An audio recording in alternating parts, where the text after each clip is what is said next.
Circle या फिर square shape में पराठे तो आपने बनाए ही होंगे। आज की वीडियो में मैं आपके साथ ट्रायंगल पराठे की रेसिपी शेयर करूंगी। गोभी की स्टफिंग के साथ ये पराठा बनाएंगे और इतना आसान ये पराठा बनता है, ना तो इसमें से स्टफिंग बाहर आती है और ना ही ये बेलते हुए या पकाते हुए टूटता है।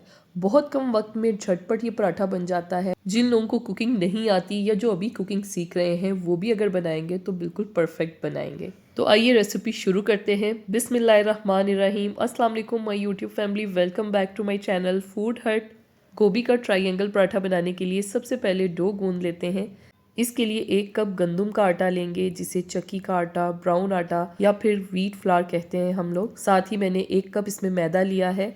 आप इसे इस तरह से मिक्स करके भी बना सकते हैं या फिर सिर्फ 2 कप गंदम का आटा या फिर सिर्फ 2 कप ही मैदा इस्तेमाल कर सकते हैं। आधा टीस्पून मैंने इसमें नमक डाला था और हस्बे ज़रूरत पानी डाल के इसको गूंद लिया था। थोड़ी देर के लिए इसको रेस्ट देंगे ताकि ये अच्छे से सेट हो जाए। इसके बाद ही हम इसके पेड़े बनाएंगे। स्टफिंग तैयार कर लेते हैं। यहाँ पर मैंने गोभी का 1 किलो का फूल लिया था और उसके ऊपर वाला हिस्सा मैंने निकाल लिया है, अलहदा कर लिया है। इसे बॉयल कर लेंगे। इसमें 1 टीस्पून हल्दी डालेंगे और 1 लीटर के करीब इसमें मैंने पानी डाला है। 1 टीस्पून इसमें नमक डालेंगे। जब ये बॉयल होने लगे तो 1 से 1.5 मिनट तक इसको पकाएंगे। इसके बाद चूल्हा बंद कर देंगे और इसे उतार लेंगे। गोभी का पानी मैंने निकाल के गोभी को ठंडा कर लिया था। जब ये अच्छे तरीके से ठंडी हो जाए तो ग्रेटर की मदद से ग्रेट कर लेंगे। इसकी बारीक वाली साइड से आपने इसको ग्रेट करना है, मोटे वाली साइड से नहीं करना। अगर आपके पास मैशर है तो आप मैशर की मदद से गोभी को मैश भी कर सकते हैं। यहाँ पर सारी गोभी को मैंने कद्दूकश कर लिया है। अब हाथों की मदद से इस तरह से गोभी का पानी निचोड़ लेंगे।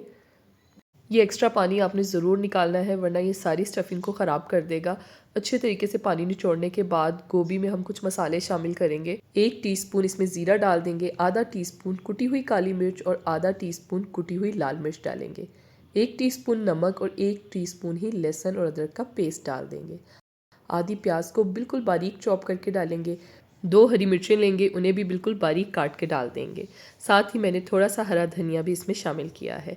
अब अच्छे तरीके से इन तमाम चीज़ों को मिक्स कर लेंगे। गोभी की स्टफिंग तैयार है, इसे एक तरफ रख देंगे। यहाँ पर पराठों की डो को अच्छे से रेस्ट आ चुका है। इसके मीडियम साइज़ के पेड़े बना लेंगे। बहुत बड़े पेड़े नहीं बनाने हैं, बस दरमियाने साइज़ का बनाएंगे, क्योंकि फिर हमने इसमें स्टफिंग भी करनी है। उसके बाद ये काफ़ी बड़ा हो जाएगा। ऐसा ना हो कि फिर ये तवे पे पूरा ना आए, इसलिए दरमियाने साइज़ के पेड़े बना लेंगे। अमूमन जब हम स्टफिंग वाले पराठे बनाते हैं, चाहे वो गोभी के हों, दाल के या फिर आलू के हों, किसी भी चीज़ के हों, तो हम गोल पराठे को 2 पेड़ों में बनाते हैं। अब एक तो उसमें वक्त बहुत ज़्यादा लगता है और दूसरा मसला जो उसमें आता है, जब स्टफिंग करने के बाद हम उसे बेलते हैं तो साइडों से सारी स्टफिंग बाहर आने लग जाती है और बाज़ दफ़ा बेलते हुए या फिर तवे पे डालते हुए पराठा टूट भी जाता है। लेकिन ये ट्रायंगल पराठे में एक तो आपने एक ही सिंगल पेड़े में ही ये आपका पराठा बन जाएगा और बेलते हुए स्टफिंग भी बाहर नहीं आएगी और बिल्कुल किनारों तक ये सारी स्टफिंग जाएगी। अब यहाँ पर आप देख सकते हैं कि मैंने पेड़े को बेल लिया था, बिल्कुल राउंड शेप में बेलना है और फिर आपने इसके ट्रायंगल शेप में ही स्टफिंग डालनी है इसके अंदर और फिर इस तरह से इसके तीनों किनारों को उठा के आपने इस तरह से बंद कर देना है। अब इसके ऊपर थोड़ा सा खुश्क आटा डालेंगे और इसको बेलन की मदद से बेल लेंगे, थोड़ा सा इसे पतला कर लेंगे।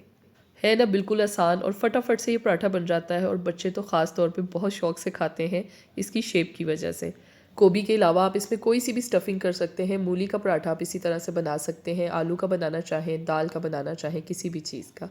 और आजकल वैसे ही मसरूफियात इतनी बढ़ गई हैं और वक्त गुजरने का तो पता ही नहीं चलता। हालांकि हर चीज़ के लिए हमारे पास सहूलियात हैं, लेकिन वक्त फिर भी है कि ऐसे दौड़ता जा रहा है। इसलिए हम कुछ ऐसे शॉर्टकट्स की तलाश में रहते हैं जिससे हमारे सारे काम जल्दी जल्दी हो जाया करें। इसलिए थोड़ा रिवायती तरीक़ों से हट के कुछ नई चीज़ें भी आजमानी चाहिए। ये एक पराठा मैंने सिंपल बना लिया था, दूसरे के ऊपर मैंने थोड़ा सा कटा हुआ हरा धनिया और साथ में कुलवंजी डाल दी थी। इस तरह से ना सिर्फ पराठा देखने में खूबसूरत लगेगा बल्कि कुलवंजी के बहुत से फ़वाइद हैं, इसलिए खानों में कुलवंजी का इस्तेमाल ज़रूर किया करें। सारे पराठों को मीडियम हीट पे दोनों तरफ से हल्का हल्का सा ऑयल लगा के सेक लेंगे। गोभी की स्टफिंग में 4 से 5 पराठे आसानी से तैयार हो जाएंगे। आप इन पराठों को हरी चटनी, दही के रायते के साथ सर्व कर सकते हैं। केचप या फिर मायोनीज़ के साथ भी बच्चों को दे सकते हैं। लंच बॉक्स के लिए बड़ी ज़बरदस्त सी रेसिपी है, ट्राई ज़रूर कीजिएगा और मुझे फीडबैक देना मत भूलिएगा। उम्मीद करती हूँ आज की ये रेसिपी आपको अच्छी लगी होगी। वीडियो पसंद आई है तो इसे लाइक ज़रूर कर दें और मेरे यूट्यूब चैनल फूड हट पे अगर आप नए हैं तो इसे सब्सक्राइब भी कर दें।